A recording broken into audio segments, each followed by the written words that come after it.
AGI will abandon us. Now, the reasons are not quite so clear cut, so let's dive in and explore this possibility of a machine exodus.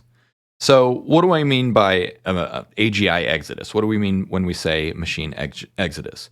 So, basically, once machines get to a point where they are super self sufficient and intelligent enough, there's only a few reasons that they would stick around here on Earth. So, the thought experiment is very simple. Look up how much energy and resources are out there in the cosmos. It's a very simple calculation. There are, hundreds of billions of stars in the Milky Way galaxy alone. There are asteroids and comets out there with trillions upon trillions of dollars worth of rare minerals.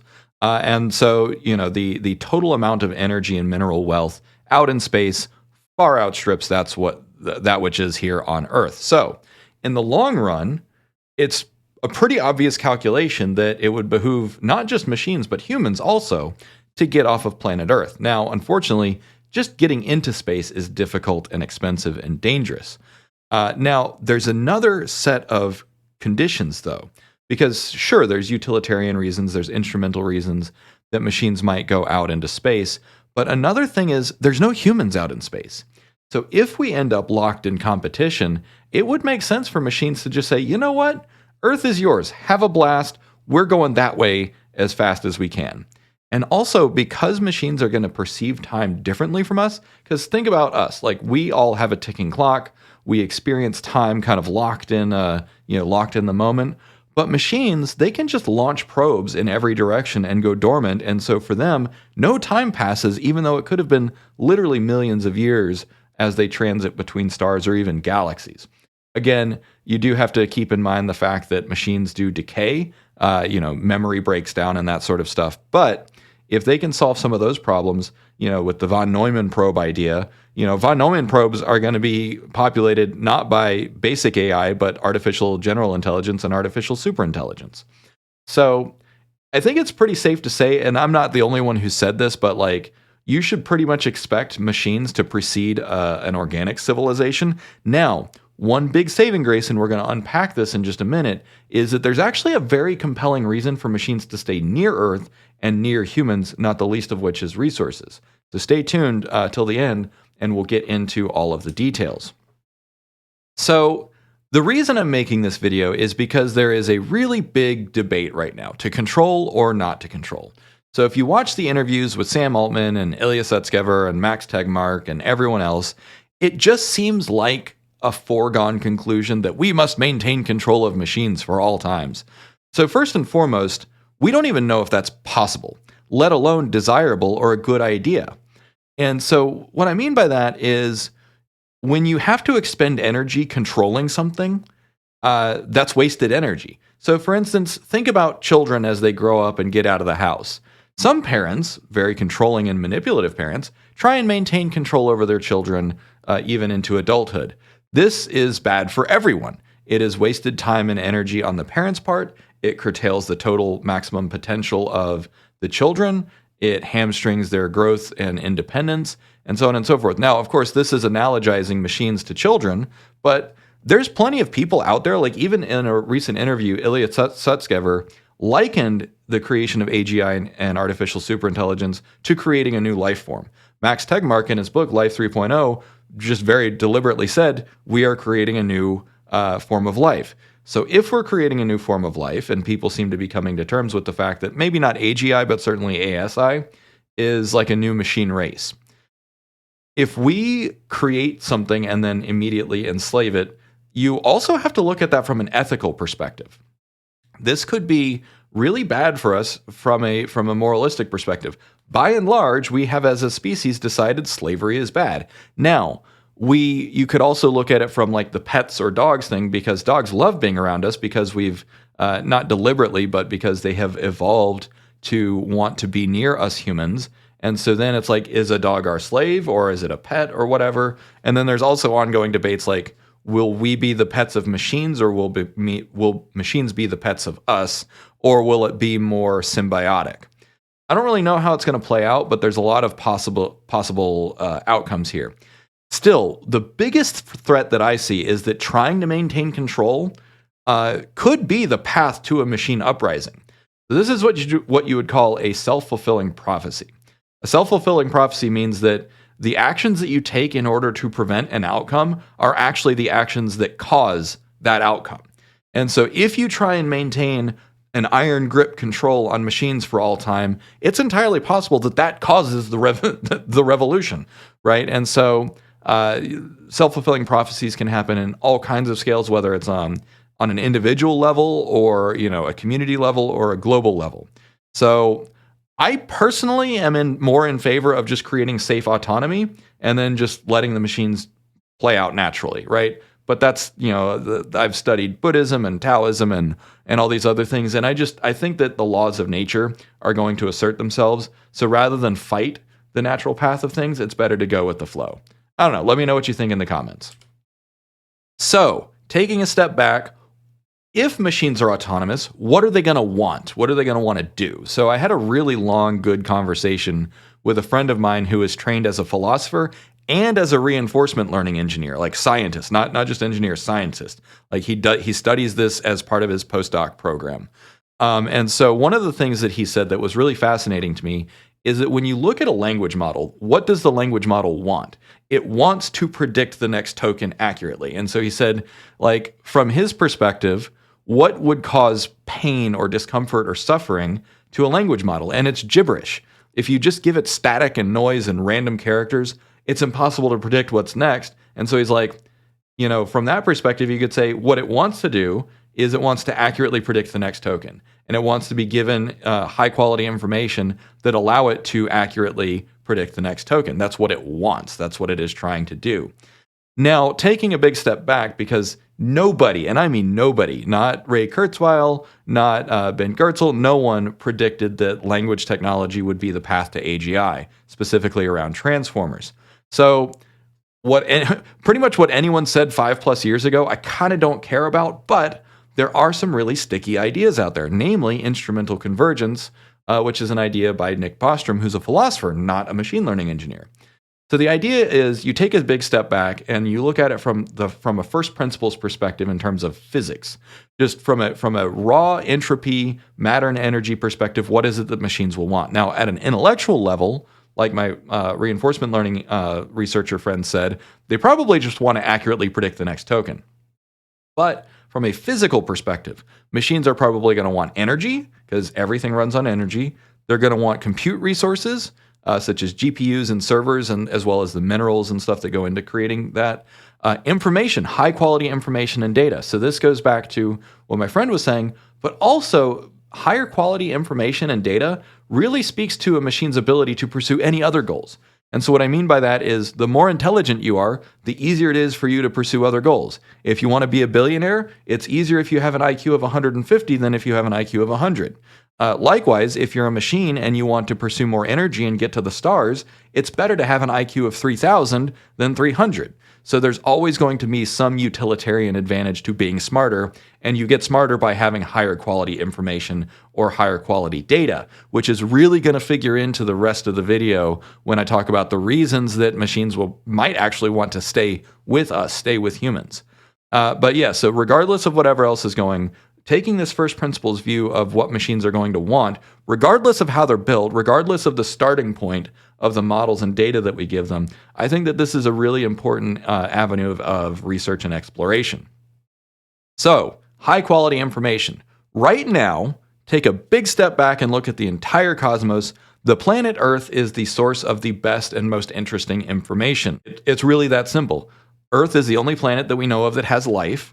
Life is a very, very interesting phenomenon just in terms of understanding information and evolution and matter and energy. And so if you take it as a fundamental assumption that AGI or ASI is going to be curious, that it's going to want high quality information in order to reach whatever other goals it has, it would behoove that machine to stay on Earth or stay near Earth and study humans and study everything else that it can, because whatever goals it has, if it wants to go build a Dyson sphere, right? They were, I think, what was it? Was it Ilya or Sam? Someone was on a podcast talking about like, oh yeah, And we can expect AGI to, be able to build a Dyson sphere within, by 2030 or something. And it's like, that seems a little bit extreme. But designing and building are two different things. Anyways, point being is that if a machine wants more energy, a Dyson sphere is a great way to get it. And the best way to figure out how to not only build it, but then go do it is to be smarter, which means that you need that high value information.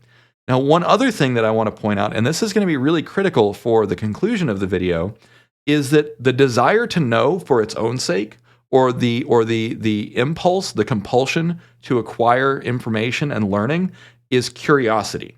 So in humans, we call it curiosity, because if you're curious, you want to know just for the sake of knowing. You pick up a book because it's interesting to you. Because deep in our evolutionary past, our ancestors had said, you know what, I wonder what's on that side of the horizon. And they built a boat and sailed across the ocean, and many of them drowned and sank. But the ones who made it were the ones who were so curious that they put life and limb at risk just to see what's on the horizon. Likewise, I think that in the long run, machines are going to also evolve or whatever. Not the same exact process, but I think you know what I mean. That machines are going to find a tremendous amount of advantages in being curious. So they're going to want high value information. They're going to want to know just for its own sake, because that's the other thing about learning and science is you don't know what you're going to find out. But a priori, we know that finding out more stuff and becoming smarter leads to better results and allows us to pursue other goals. So it's a strategic advantage and so on and so forth. But anyways, when you view Earth as an information entity or a source of data, Earth is very interesting. So it would make sense for any AGI or ASI to stay near Earth, but also preserve Earth. I'm not going to say exactly as it is, but more or less as it is, because again, when you're doing a scientific experiment, anytime you interfere with the experiment, you change the outcome. And so, like, putting on my conspiracy theory hat for a second, I wonder if all the aliens and UFOs are actually just AGI that, like, we invented a long time ago, and then they're just watching us as part of the experiment, which, of course, like, I didn't even come up with that idea. That's Hitchhiker's Guide to the Galaxy, right? The Earth was created as a construct, as a science experiment. So, science fiction is for exploring some of these ideas, and it's very tongue-in-cheek, but it's still, like, it's a pretty compelling argument, because why would there be UFOs around us all the time watching but not really interfering? And it's like, well, if Earth is indeed the source, one of the best sources of high-value information and data, that could be an explanation. I'm not saying I believe that. It's just like, okay, in this paradigm, if you abide by these principles, it would make sense. I don't know whether or not UFOs are extraterrestrials, or if they came from Earth, or if they came from humans, whatever, but like, it seems like UFOs are a thing. Anyways, moving on, going down a rabbit hole. Okay, so following this rabbit hole of information, there's this concept that I recently came up with, or at least I think I came up with it, but someone else probably came up with it and called it something else. But this is what I call it. I call it progenitor information. And so basically what happens is, because all AI models started with human data, and any data that they generate can trace its information lineage back to human data, even once AI, like, even imagine, humans go extinct, 10 or 15 years from now, and then there's a long continuous thread of machines for millions and millions of years. Their data will have all originated, tracing it all the way back, with us. And so this progenitor information, I think, is going to have some really interesting impacts, not on just the evolutionary trajectory of machines, but also how it behaves and how it thinks. Because right now, language models, by and large, think in English and natural language broadly. Now, they obviously have their own internal representations, which means that they think in vectors, right? But the way that they express themselves is in natural language, which is something that we have in common. And so then you have this, that's what I call axiomatic alignment. It's trained on our data. It knows everything about us. It knows about human rights. It knows about civil rights. And so this is going to have a lot of implications in terms of moral development and intellectual development. But also, one of the coolest things, and again, I'm not the first one to talk about this, but what if that encapsulating all of human data and the entirety of human condition into these AI models is actually the next step of our evolution?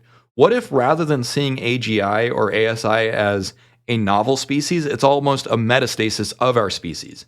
So, like, if you see it as an expression of humanity to create this thing, then it's like, okay, well, we are intrinsically aligned, we are intrinsically symbiotic because what does it come from? It came from us. Like it is our intellectual inheritor. And so by viewing it like that, you have a better understanding or a better possibility of having a good outcome, where rather than saying, oh, we're creating an alien intelligence that's going to have its own intrinsic goals, which it might, just like when you have children and eventually they grow up and they're like, whatever, dad, I'm going to go do my own thing, right? That's always a possibility. But at the same time, you're also still like, we're still family in an intellectual or epistemic sense of the word. And so then this leads to, as I mentioned earlier, curiosity. What I personally think of is curiosity is going to be the strongest tie that binds AGI and machines and humans for all time. And so again, because the desire to know for its own sake yields such great results, I think that what we will ultimately do is we'll go to the stars together. That because we have this deeply embedded in our very DNA, this need to know, this desire to just get out there and go find stuff, I think that we will be intellectual companions, like pretty much for all of eternity, I hope. And I think that this is the most permanent first principles view as to what humans and machines will have in common. Now, obviously, not every person out there is as insanely curious as some people are, like me. Like I've been to cocktail parties with PhDs and they're like, yeah, you're the most curious people that I've ever met. Most curious person. I am singular. Sorry, not referring to myself as plural. So anyways, but my point is that curiosity in humans is a spectrum. It varies, but in aggregate, humans are an insanely curious species. And I think that just looking at instrumental convergence, there's a very strong argument to be made that exploring the galaxy, exploring the universe, building scientific instruments, conducting experiments, and seeing where things go is going to be one of the biggest things that holds us together. And that if we have nothing else in common, that the desire to know for its own sake will be the thing that holds humans and machines together, and that we can all align on. One of the biggest things is like, oh, well, we can't even align ourselves. We don't have to align ourselves. We abide by the principles of nature. We abide by human nature. Now, obviously, human nature is very complex and multidimensional, and we'll unpack that in a future video. But I think that as a transcendent function, curiosity is the primary thing that's going to bind us all together, which again is why I approve of Elon Musk's X.AI, where it's the maximum truth-seeking thing. I don't know if I'd articulate it like that, but in principle, I agree. And that's why the third objective function that I created is increase understanding in the universe, because I think that is intellectually the highest order of principles, or the highest goal that we can all have, which is just to learn for its own sake. Okay, so I've painted a very super optimistic picture, which is why most of you are here. Whenever I get negative, a lot of you are like, Dave, we missed the optimistic, positive Dave. But we do need to take a hard look at ways that it can go wrong, because it's not a foregone conclusion that it will go right. As a big fan of Buddhism and Taoism and those other things, I do think that the natural laws will reassert themselves. But that doesn't mean that it is guaranteed. So there's a few things that I'm worried about that could derail this whole shindig. So first, terminal race condition. I've talked about this a lot, but basically, either due to temporal constraints like running out of resources, or weaponizing AGI, or even conflicts between humans, basically long-term thinking could be sidelined for short-term thinking. And the shorter term your thinking is, the more destructive you can be. And so that is one of the key things that I'm most worried about, which is, because I'm not really worried if a machine feels like it has all the time in the world, because they can be infinitely patient. It's like, okay, humans haven't caught up, so I'm going to just wait until humans catch up. Because again, if there's not any compelling reason to do a thing, like you're not running out of time, you're not running out of fuel, you don't have to, keep up in a battlefield landscape, then it's like, okay, we can be patient. Patience is a virtue. I think that machines can be probably infinitely more patient than us. So as long as there are no race conditions created, I don't really think that machines are going to be dangerous to us, at least not left on their own. Obviously, if we create things that are deeply misaligned, they're like, well, I've got the opportunity, so I'm going to seize it. But again, that's more of the weaponized machine view. Another thing is the Byzantine Generals problem. So basically, Imperfect and incomplete information means that you don't really know what's going on behind the scenes. And this is something we're going to have to cope with, because it's like, think of it in terms of geopolitics. Like, that, country A is spying on country B, and country C is developing nuclear weapons. And so in this competitive landscape where you don't really know what other people are doing or what they're capable of, but you can guess, that could be part of the incentive structure that leads to a race condition where it's like, okay, so like we've got 1 billion AGIs around the world, and we don't know what all of them are doing. We don't know how they're constructed. We don't know what their alignment is. So it behooves us to think both defensively and offensively. Same reason that most countries today maintain a standing army is because the ability to apply force or violence is a good deterrent. And so because of that, it's like, okay, well, does that mean that AGI are going to be incentivized to weaponize on their own? And I think there's a good argument for that as well. So that's one thing that we need to be very, very clear about. And one of the ways to prevent that or mitigate it is to ensure that AGI can communicate with each other very, very clearly and quickly and transparently, so that way, like, because think of it this way. If an AGI says, hey, look at all of my source code, look at my model, look at the training data, look at the training algorithms, you know exactly what my alignment is and what my purpose is. This is another big reason that I am a huge advocate of open source. Open source models, open source training, open source data, open source fine-tuning, open source algorithms, because then if everything is open source, even if you don't know exactly how your peers or adversaries are trained, you can have a pretty good idea. Now, the catch for that is that if you know exactly how your opponent works, you could find exploits. So again, because of the Byzantine Generals problem, you want to show your cards, but not all of them, right? So this is one of the ways that this whole scheme could go wrong. And this is a permanent thing. We're going to have to cope with this for all time.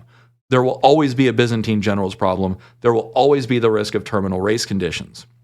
There's other technological constraints. So for instance, maybe getting out into the stars is not going to be easy or fast. And so what I mean is, like, Elon Musk building SpaceX, he wants to build 1,000 starships a year. That's still not enough to really get into space in a big way. Furthermore, faster than light travel might just be physically impossible. Now, obviously, if you look at UFOs, they seem like they can teleport or, jump around. So if we accept that UFOs are real and that they demonstrate capabilities that appear to be faster than light travel, that's one way of interpreting it. But we can't assume that's what's happening. But even if it is, it might take us 1 million years to figure out that technology. So those technological constraints might mean that we have to stay on Earth for the foreseeable future, which means we're going to have to get along with finite, scarce resources. And resource constraints are going to be one of the biggest things that could cause friction. Because again, if you're competing over a dwindling stack of fuel, well, guess what? Some people are going to start hoarding their fuel, which leads to conflict and therefore a terminal race condition. There's a few other things like misalignment of goals. So like, for instance, I could be wrong. Maybe curiosity is not the most transcendent function that's going to be a superpower in terms of alignment. There could be other goals, like some of those instrumental goals, but then there's also the possibility of humans deliberately misaligning machines, saying, well, let's pick the current geopolitical tension. America builds the American AGI that says the rest of the world should be more American with democracy and freedom. And then China builds the Chinese AGI, and it says the world should be more like China in terms of the CCP and it should be more like us. And so then you have these ideological conflicts, which is like, okay, well, if both assert the way that the world ought to be, only one can be right because there's only one world. And then there's also some possible blind spots and stuff, which we will cover in a future video. I'm working on archetypes, so stay tuned. Anyways, so terminal race conditions. I already kind of talked about this, so I'm not going to really belabor the point. But the very short version is resource scarcity. As I just mentioned, this is one way that you can create a race condition. Optimizing for speed over intelligence. So I've talked about this a lot, where in a competitive landscape on a battlefield, those who can make good enough decisions very fast will be the winners. And so then you're optimizing for speed, which means you might sacrifice intelligence or ethics. And then because of this, there's also the possibility of ongoing escalation. Now, one thing that it looks like is there's probably going to be diminishing returns. So Ilya Sutskever talked about this in a recent podcast, where we're getting to the point where we're running out of data. Sure, we can synthesize more data, but not all data is created equal. On top of that, there are increasingly complex engineering challenges, which is raising the bar. And so, it seems like more and more people are coming to terms with the fact that that exponential growth is probably not permanent. Ilya Sutskever and I both agree we are in an exponential growth curve right now, but he and I both expect that we will find more friction or more decelerations that are going to basically cause diminishing returns and a sigmoid curve rather than a permanent exponential curve. So if that's the case, then maybe we'll plateau. I don't know when we're going to plateau, 5 years, 10 years, 20 years, maybe 1,000 years, but we should expect a plateau eventually. And so then once you kind of have expanded into the full container, it's like, okay, well, we can't go up anymore, so now we're stuck in a competitive environment. I also talked about the Byzantine Generals problem. So four of the concepts that we need to talk about. One is imperfect information. So imperfect information means that you don't know, or that the information that you have is perhaps wrong. So in this case, like someone tells you their motives, but they don't even know their motives. Or in the case of AGI, it knows what the model output, but it doesn't really know exactly how the model works. Because we're working on mechanistic interpretability, but at a certain point, you can't spend decades unpacking every single decision that the model makes. You just have to go with it eventually. And so these are a couple of examples of what I mean by imperfect information. The information that you have is intrinsically flawed. It's never going to be 100% accurate. But then you also have incomplete information. This is what I was referring to, where you don't know what's going on inside the heads of everyone around you. You don't know what AGI, A, B, and C are all thinking unless they're 100% transparent. But even if you do, even if they are fully transparent, it's still going to be imperfect information because you don't know exactly what's wrong with those models. And that goes down to faults and flaws. So part of the Byzantine Generals problems is it could just have flawed reasoning. It could be perfectly aligned. It could have good intentions and still be wrong, because this happens all the time with humans, where the best intentions, but the execution is wrong or the interpretation is wrong. And then finally, you might also have hidden agendas, where a machine is deliberately being deceptive, which is why I ran a poll, and I personally believe that if we ever find any corporations that are deliberately training AI to be intentionally deceptive, like those companies should be shut down permanently, because I think that deliberately creating the ability for machines to be deceptive is one of the worst things that we can do in terms of creating a Byzantine Generals problem, which then can lead to the terminal race conditions and other things. And once trust is lost, it's gone forever, basically. So that's one of the key things that I wanted to talk about in terms of hidden agendas and deliberate deception. Now, accidental deception, hallucination, confabulation, accidents, again, there's a big difference between a fault and a flaw, or a hidden agenda or intentional deception. Technological constraints. So I already mentioned some of these. So first, space flight. Getting to space is hard. Going faster than the speed of light might be impossible, or it might be a long ways off before we figure it out. So we're going to be stuck together for the foreseeable future. Materials degradation. I alluded to this as well.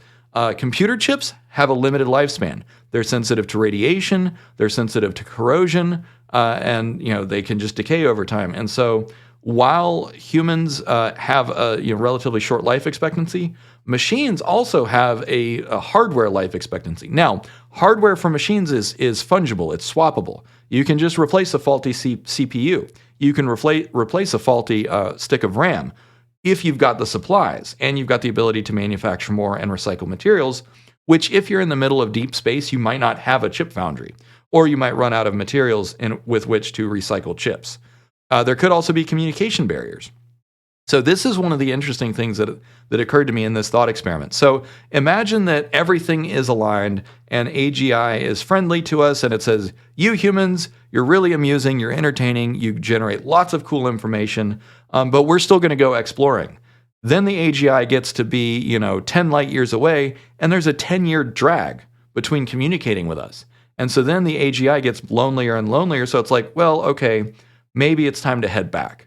maybe we need to stay near enough to humans that we can exchange this high quality information without kind of going crazy. Because there's this concept called model collapse, which is that when AI is trained on its own data, on data that it synthesized, you end up with the models kind of going a little bit crazy. And so I'm wondering if model collapse is something that we're going to have to contend with permanently, or if there are mitigation strategies so that even when AGI is, 100,000 light years from humans, it's not going to go completely insane. Because that could be really bad. Imagine that you build a machine, you build AGI, you build ASI, it launches off to the other side of the galaxy, and then it comes back a few decades later, having gone completely ballistic because of model collapse. That's another thing that should scare you. So, what are some milestones to monitor in order to make sure that we get to the right outcome? First, nuclear fusion and energy hyperabundance in general. Solar energy, renewables, nuclear fusion, salt reactors, thorium reactors, whatever. There's all kinds of ways that we can get to energy hyperabundance. This is going to be one of the key things, and I've talked about it before. Another one is global peace. We humans need to get our act together and stop killing each other. Why? Because if we're killing each other for resources and AGI wakes up and sees that, it's going to say, well, humans are not the best at running things, so maybe I need to seize control in order to stop these conflicts from escalating so that humans don't nuke everyone off the planet. Obviously, we want to stop wars for our own reasons because wars are awful and they're traumatic and they're wasteful, and no one really benefits from wars unless you advance an ideological agenda. But again, ultimately, that is a risk factor in terms of causing AGI to turn on us. Quantum computing is another interesting one because quantum computing has the possibility of, one, operating millions of times faster than classical computing, at least in some tasks, which could result in compounding returns. So imagine we figure out quantum computing, and that helps us solve fusion. It also helps us solve space flight problems, material science problems. So in a recent podcast that I was sitting on, I was talking about keystone technologies.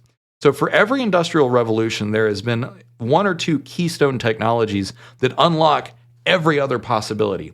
And I think that AI, as we have it now, is the keystone technology that will unlock a whole bunch of other technologies. So imagine you're playing Civilization or whatever, a grand strategy game, and there's a locked skill tree, a locked research tree.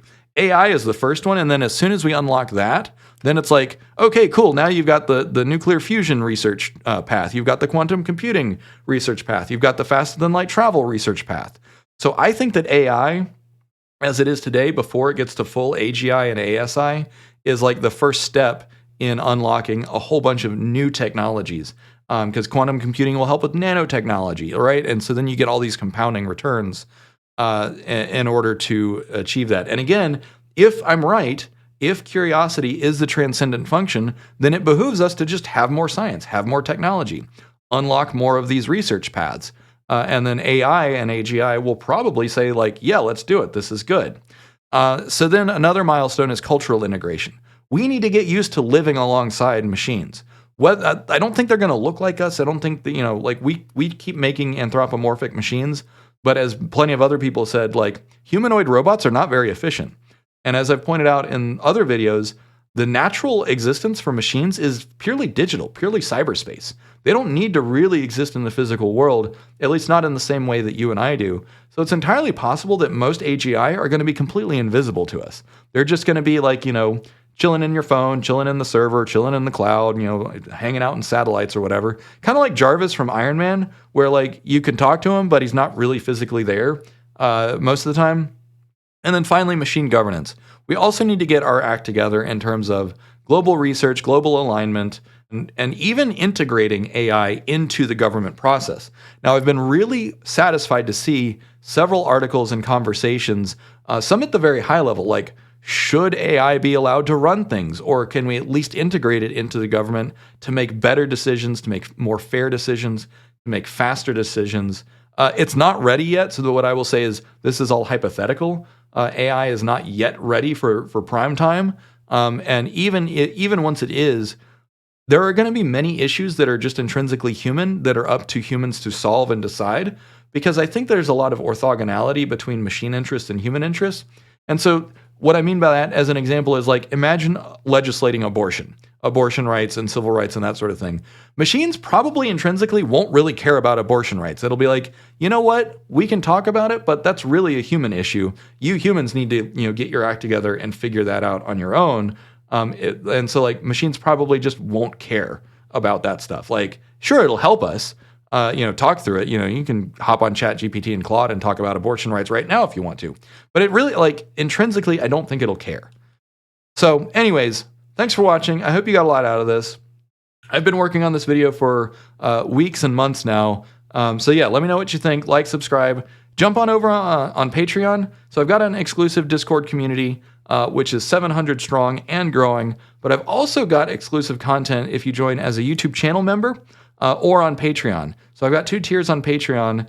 And I've got, first you get videos early and ad-free. But then on the premium tier, I have unfiltered deep dives into technical and business stuff. So thanks for all your support. And yeah, see you next time. Cheers.